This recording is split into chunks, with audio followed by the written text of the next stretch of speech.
Conexão Ciência.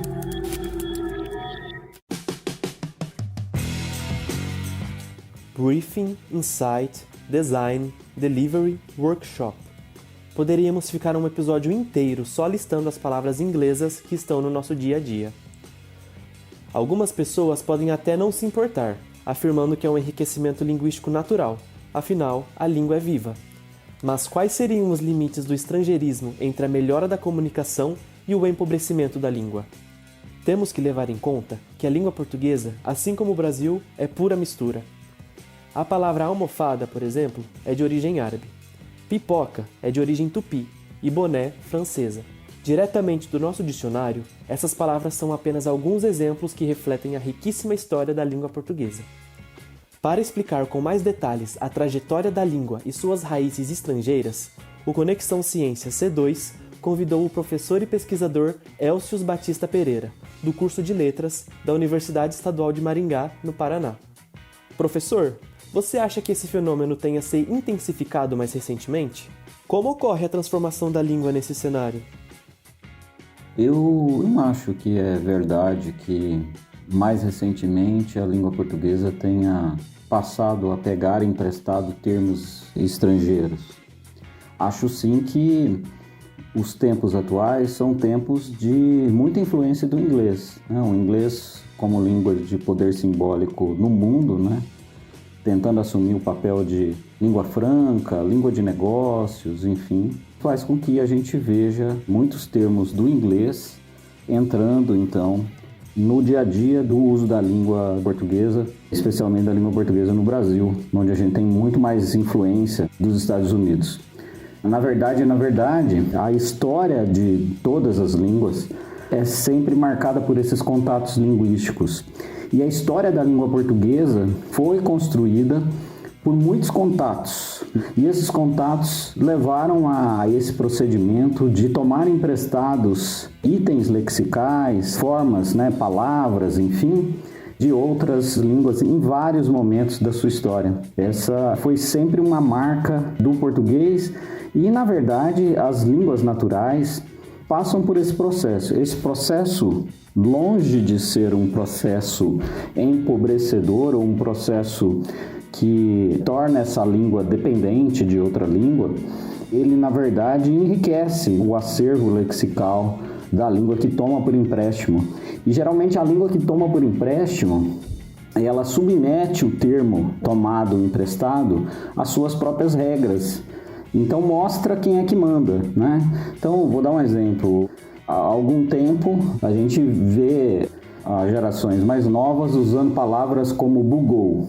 Horas, você tem aí uma palavra, um verbo que veio do inglês, bug, né? Que é apropriado e submetido às regras do português. Porque, veja, o inglês é uma língua de morfologia relativamente mais pobre que a do português. Então, os verbos não têm marcas de flexão, como o português tem.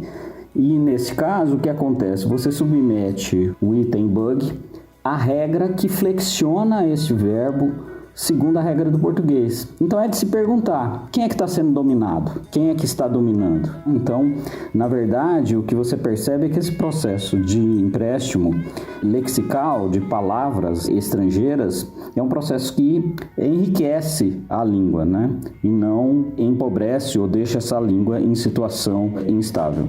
Então, nesse sentido, o português, em especial o português brasileiro, né, quando a gente está falando da realidade do uso da língua portuguesa no Brasil, ela se apropria e se aproveita desses empréstimos para enriquecer o seu acervo lexical. Esse enriquecimento, às vezes, atinge itens ou referentes, nomeia referentes ou nomeia ações, enfim, que não estão necessariamente previstas no acervo de palavras que a língua contém. Então, é muito comum na tecnologia inventar-se uma funcionalidade, um dispositivo, né? E esse dispositivo, então, como foi criado naquele momento, ele não tem uma palavra, né? Um item lexical em português para fazer referência a ele. E aí, é natural que o país que inventou esse item, né, ou o nome recebido e conhecido lá fora possa ser incorporado. Não é a única saída, mas é possível. Então a gente tem muitos dos dispositivos de informática foram incorporados pelo português brasileiro com um item em inglês. É o caso da palavra mouse, por exemplo. Não é a única possibilidade. Você veja, em Portugal denomina-se ratinho para o mesmo referente, né, para o mesmo objeto. Mas é natural que isso aconteça. Às vezes, é verdade, o empréstimo lexical atinge uma palavra que já existe, quer dizer, um conceito que já existe, ou seja, importa-se uma palavra e há uma palavra concorrente, que era própria da língua portuguesa, por exemplo. Mas também é de se questionar se isso é um problema, né? Eu vou dar um exemplo também ligado à questão da informática. Quando o computador começa a se popularizar no Brasil, as pessoas passam a usar a palavra deletar. E deletar foi formado mais diretamente a partir de um empréstimo de uma palavra do inglês, né? De um verbo do inglês. De novo, submetido à regra de flexão verbal do português. Então, você pega o item lexical do inglês e fala assim, aqui quem manda aqui é a gente, não é você não. Tem que flexionar o verbo aí, ó. Então vamos flexionar. Mas, de qualquer maneira, a palavra deletar, ela veio a ser empregada e ela poderia não ter sido importada a rigor, né? Existiam outros itens lexicais que tinham esse mesmo sentido, como é o caso da palavra apagar. Então isso pode acontecer. Mas é natural da língua, quer dizer, eu posso inclusive inventar uma palavra que vai estar em variação em relação a outro item do português e em competição com ela, sem nem precisar de outra língua, de uma língua estrangeira para isso. Então é natural dos processos linguísticos de qualquer língua que o usuário crie palavras, seja por empréstimo ou não, e às vezes a criação dessa palavra concorre com outras palavras que têm o mesmo sentido ou que são utilizados com uma mesma função na formação de orações, de frases, de sentenças. Então esse é um processo completamente natural.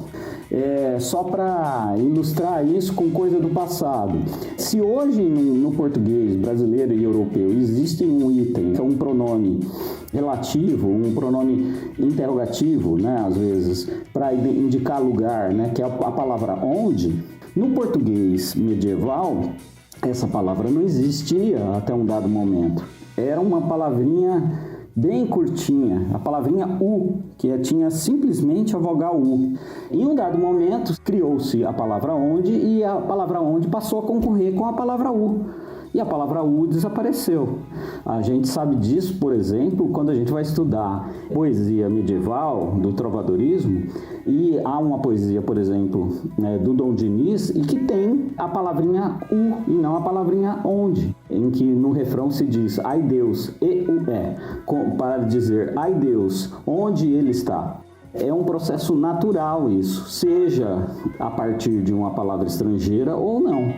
O usuário cria em função de muitas necessidades. E o raciocínio da necessidade de usar um item lexical não é um raciocínio meramente baseado no significado. Eu tenho uma palavra e tenho um significado e eu vou usar esse significado. Não, as palavras têm valor social. Então, quando o usuário resolveu passar a utilizar a palavra deletar, isso dava um certo status, né? Quer dizer, alguém que usava a palavra deletar era alguém que estava inserido no mundo digital. Então, quando você usa uma palavra, você usa a palavra para significar algo, numa frase, enfim, mas ela também dá ao falante características, veste ele de determinadas características, permite que esse falante se insira em uma determinada prática social. E é em função dessas coisas que a gente cria palavras, usando palavras estrangeiras como base ou não.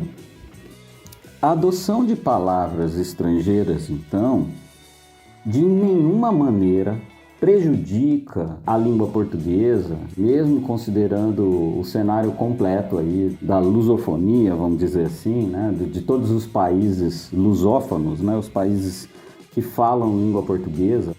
Não há qualquer problema de negação, de negatividade, né, melhor dizendo, nesse uso. Aliás, o português não está sozinho nisso. Todas as línguas, na verdade, têm processos de criação de itens lexicais a partir dos contatos linguísticos com outras línguas e com outras culturas.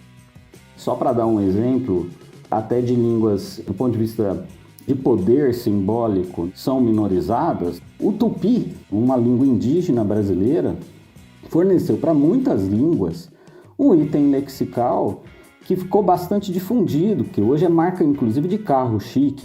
A palavra yaguara, que significava onça no tupi antigo, foi importada para várias línguas, inclusive depois volta para o português como jaguar para indicar um outro felino. Então, enfim, por aí você vê, mesmo uma língua que, do ponto de vista do poder simbólico, tem um poder que é minorizado no cenário global, vamos dizer assim, esta língua consegue fazer com que um dos seus itens possa ser difundido em outras línguas. É um processo natural, não tem um menor problema nisso.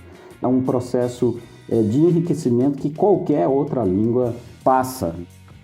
Pegando esse gancho da língua tupi na formação do termo jaguar, te convidamos a ouvir o nosso próximo episódio, que fala do contato do português com línguas indígenas e africanas. Não perca! Conexão Ciência.